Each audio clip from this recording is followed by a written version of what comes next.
Hello दोस्तों, स्वागत है आप सभी का आपके अपने यूट्यूब चैनल पर। मैं सन शुक्ला आप लोगों का बहुत बहुत स्वागत करता हूं। दोस्तों, आज का ये वीडियो हमारे बीए फिफ्थ सेमेस्टर के स्टूडेंट के लिए इम्पोर्टेंट होने वाला है। जी हाँ, जो भी हमारे स्टूडेंट बीए फोर्थ सेमेस्टर का एग्ज़ाम दे चुके हैं, अब वो बीए थर्ड ईयर में पहुंच चुके हैं, यानी थर्ड ईयर का प्रथम सेमेस्टर, या टोटल आप बीए फिफ्थ सेमेस्टर समझ लीजिए। तो बीए फिफ्थ सेमेस्टर में दोस्तों आपका सब्जेक्ट अगर हिंदी है तो हिंदी का सिलेबस क्या है, उसमें क्या क्या चीज़ें पढ़नी है और कितने पेपर पढ़ने हैं, ये चीज़ देखना है आपको इस वीडियो के अंतर्गत। इस वीडियो में दोस्तों हिंदी के सिलेबस के बारे में चर्चा की जाएगी कि क्या सिलेबस है और कितने पेपर इसमें होने हैं। तो अभी तक दोस्तों आप लोगों ने हिंदी के पाठ्यक्रम में बीए फर्स्ट सेमेस्टर से लेकर बीए फोर्थ सेमेस्टर केवल एक एक पेपर दिया था, लेकिन बीए फिफ्थ सेमेस्टर में आपके दो पेपर होने हैं। जी हाँ, आपको दो पेपर का एग्ज़ाम देना होगा, चाहे वो अंग्रेजी विषय हो, हिंदी विषय हो, लगभग सारे विषय के दो दो पेपर होंगे। तो आइए देखते हैं कि क्या चीज़ आपको पढ़ना है। सबसे पहले ये देख लीजिए, उसके बाद उसके बारे में आपको बताया जाएगा। तो बीए यहाँ पर देखिए थर्ड ईयर लिखा गया है, ये आपका डिग्री, बीए थर्ड ईयर को डिग्री के रूप में माना जाता है। उसके बाद सेमेस्टर यहाँ पर फिफ्थ सेमेस्टर आपका लिखा है, पाँचवा सेमेस्टर है। कोर्स कोड यहाँ पर दिया गया है और सब्जेक्ट आपका हिंदी है। जी हाँ, जिन स्टूडेंट ने हिंदी ले रखा है उनके लिए ये सिलेबस है। कोर्स टाइटल आपका जो ये पहला पेपर है, ये आपका पहला पेपर रहेगा दोस्तों। पहला पेपर ये साहित्य शास्त्र और हिंदी आलोचना। जी हाँ, ये आपके कोर्स का टाइटल है, शीर्षक है, या पेपर का नाम समझ लीजिए, या इसी पेपर नाम से आपको किताब जब लेनी होगी, बुक लेनी होगी, तो इसी नाम से आप ले सकते हैं। उसके बाद देखते हैं इसके अंतर्गत क्या चीज़ आपको पढ़ना है। यहाँ पर देख लीजिए, ये 5 क्रेडिट का आपका पेपर रहेगा। मैक्सिमम मार्क आपको 25 प्लस 75, जैसे पहले आपको मिलता था ठीक उसी तरह का होगा।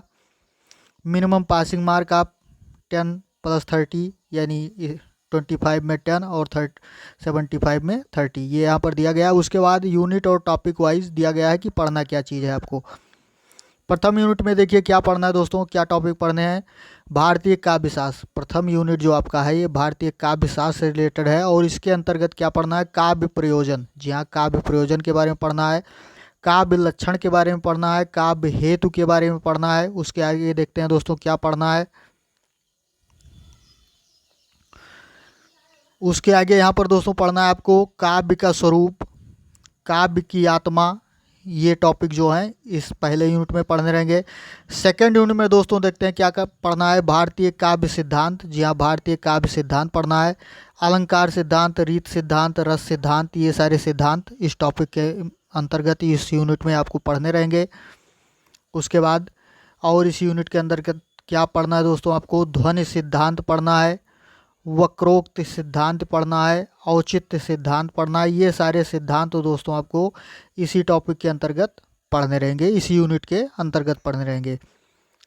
उसके बाद दोस्तों देखते हैं थर्ड सेमेस्टर में क्या क्या पढ़ना है। साहित्य शास्त्रीय अवधारणाएं पढ़नी है। इस अवधारणा के अंतर्गत काव्य रूप, काव्य गुण, शब्द शक्ति, काव्य दोष, ये सारी चीज़ें दोस्तों आपको पढ़नी रहेंगी।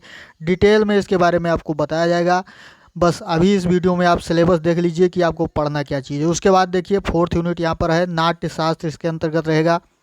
इसमें क्या पढ़ना है दोस्तों, भारतीय नाट्य शास्त्र का सामान्य परिचय, वृत्ति, अभिनय, ये सारी चीज़ें पढ़नी है। और क्या चीज़ें पढ़नी है आगे देखते हैं।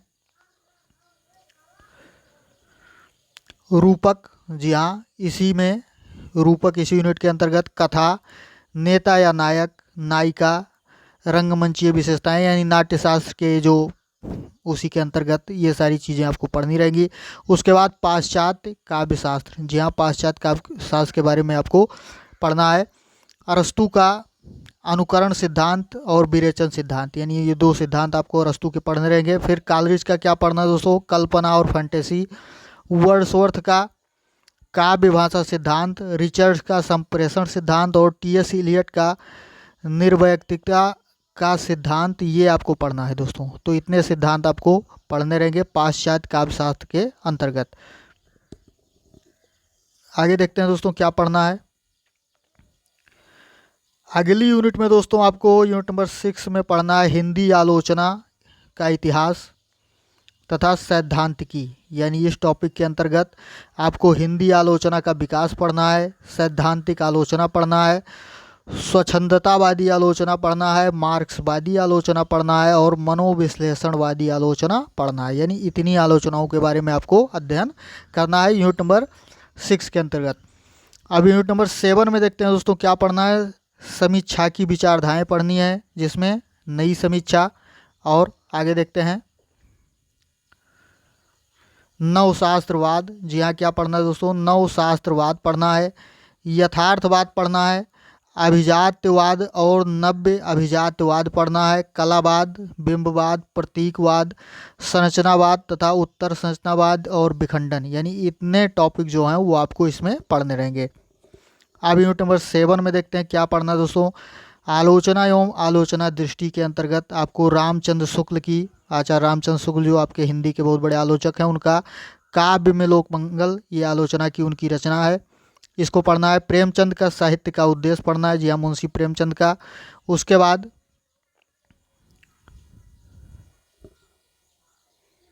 जयशंकर प्रसाद जी का आपको पढ़ना है दोस्तों छायावाद और यथार्थवाद। क्या पढ़ना है, छायावाद और यथार्थवाद। हजारी प्रसाद द्विवेदी जी का पढ़ना है आधुनिक साहित्य नई मान्यताएं।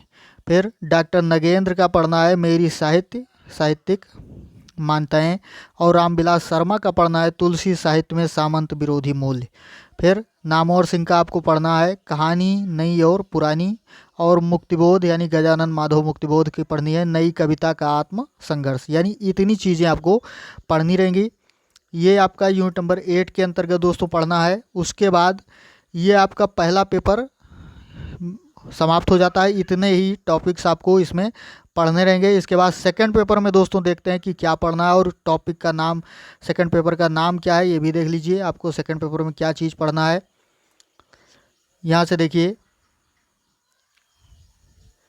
फर्स्ट पेपर के बाद दोस्तों यहाँ पर बीए थर्ड ईयर, वही बात, सेमेस्टर 5 आपका लिखा ही गया है। सब्जेक्ट ये कोर्स कोड यहाँ दिया जा रहा है और सब्जेक्ट आपका हिंदी है। कोर्स का टाइटल जो यहाँ पर रहेगा, शीर्षक जो रहेगा, हिंदी का राष्ट्रीय काव्य। क्या रहेगा दोस्तों, हिंदी का राष्ट्रीय काव्य। यानी इस शीर्षक के अंतर्गत आपको पढ़ना रहेगा। क्या क्या पढ़ना है आगे देखते हैं दोस्तों।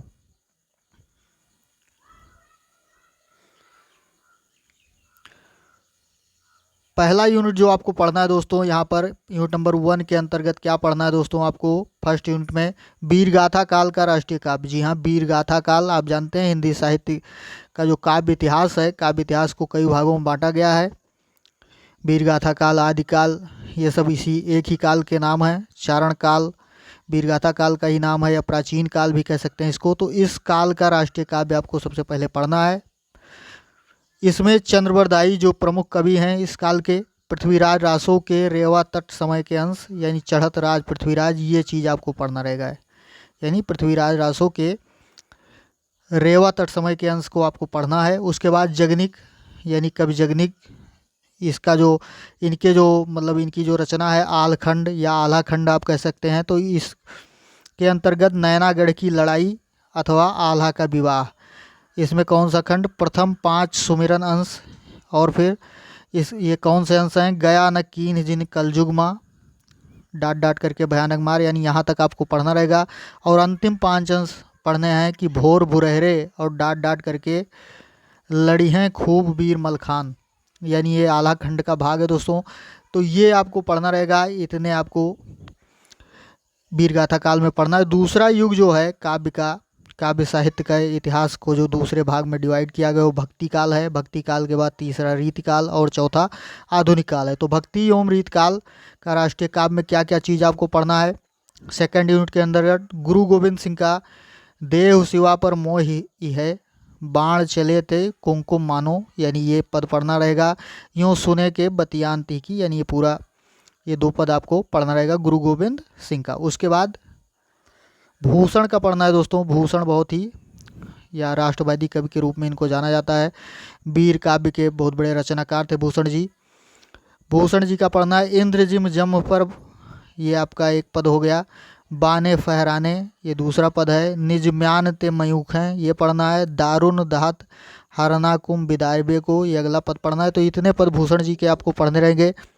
उसके बाद तीसरा जो आपका है भारतेंदु एवं द्विवेदी युगीन राष्ट्रीय काव्य यानी आधुनिक काल यहाँ से प्रारंभ होता है। तो इसमें क्या पढ़ना है, भारतेंदु हरिश्चंद्र जी का उन्नत चित होय आर्य परस्पर पीत बढ़ावें, एक पद ये पढ़ना है। दूसरा पद बल कला कौशल अमित विद्या वत्स भरे मिल लहे, ये पढ़ना है। फिर भीतर भीतर सब रम चूसे, ये पढ़ना है, रस चूसे सॉरी। उसके बाद सब गुरजन को बुरा बतावे, बुरो बतावे, इतना पढ़ना है दोस्तों। तो इनके हरिश्चंद्र जी के इतने पद आपको पढ़ने रहेंगे। फिर अयोध्या सिंह उपाध्याय हरिओध का पढ़ना है दोस्तों, कर्मभूमि और जन्मभूमि, यानी ये दो कविता आपको पढ़नी रहेगी। फिर मैथिली शरण गुप्त का आर्य और मातृभूमि, ये कविता पढ़नी रहेगी। फिर चौथी यूनिट के अंतर्गत दोस्तों छायावादीन युगीन राष्ट्रीय काव्य पढ़ना है। जी हाँ, भारतेंदु और द्विवेदी के बाद छायावाद युग आता है दोस्तों। तो छायावाद युग युगीन राष्ट्रीय काव्य के अंतर्गत जयशंकर प्रसाद जो कि छायावाद के प्रमुख कवि हैं, इनका क्या पढ़ना है, प्रयाण गीत, हिमांद्र तुंग श्रृंग, ये पढ़ना है। फिर अरुण यह मधुबय देश हमारा, यानी इतने दो काव्य आप मतलब दो कविता कह सकते हैं आप कि इनका पढ़ना रहेगा जयशंकर प्रसाद जी का। उसके बाद सूर्यकांत त्रिपाठी निराला जो छायावाद के प्रमुख कवि हैं, भारती वंदना इनका पढ़ना है। भारत जय विजय करे, ये शीर्षक रहेगा कविता का। फिर जागो फिर एक बार, यानी दो कविताएं इनकी पढ़नी रहेगी। फिर माखनलाल चतुर्वेदी का पुष्प की अभिलाषा और जवानी, ये पढ़ना है। सुभद्रा कुमारी चौहान का वीरों का कैसा हो बसंत और झांसी की रानी, ये पढ़ना रहेगा। उसके बाद छायावादोत्तर राष्ट्रीय काव्य के अंतर्गत बाल कृष्ण शर्मा नवीन का कवि कुछ ऐसी तान सुनाओ, और उसके बाद कोटि कोटि कंठों से निकली आज यही स्वरधारा है, यानी ये दो कविता इनकी पढ़नी रहेगी। उसके बाद रामधारी सिंह दिनकर जी का आपको पढ़ना है शहीद स्तवन, और इसके अंतर्गत कलम आज उनकी जय बोल, ये कविता आपको पढ़नी रहेगी। और हिमालय, दो कविता आपको पढ़नी है दिनकर साहब की। उसके बाद श्यामलाल गुप्त पार्षद का झंडा गीत यानी विजयी विश्व तिरंगा प्यारा पढ़ना रहेगा। फिर अगला जो अगली यूनिट जो है यानी छठी यूनिट में समकालीन राष्ट्रीय काव्य प्रथम चरण पढ़ना है। इसमें श्याम नारायण पांडे का चेतक की वीरता, राणा प्रताप की तलवार, यानी ये दो कविता। द्वारिका प्रसाद माहेश्वरी की उठो धरा के अमर सपूतों वीर तुम बढ़े चलो, ये दो कविता। और गोपाल चंद्र व्यास का खूनी हस्ताक्षर शहीदों में तू नाम लिखा ले रे, ये पढ़ना है। यानी ये इतनी मतलब कविताएं आपको पढ़नी रहेंगी। उसके बाद यूनिट नंबर 6 में देखते हैं दोस्तों 7 में समकालीन राष्ट्रीय काव्य का जो ये द्वितीय चरण है, इसमें किन किन रचनाओं को पढ़ना है दोस्तों। पहली रचना आपको सोहनलाल द्विवेदी की मातृभूमि और तुम्हें नमन, यानी ये दो पढ़ना है। चल पड़े जिधर दो डगमग में, ये पढ़ना है। उसके बाद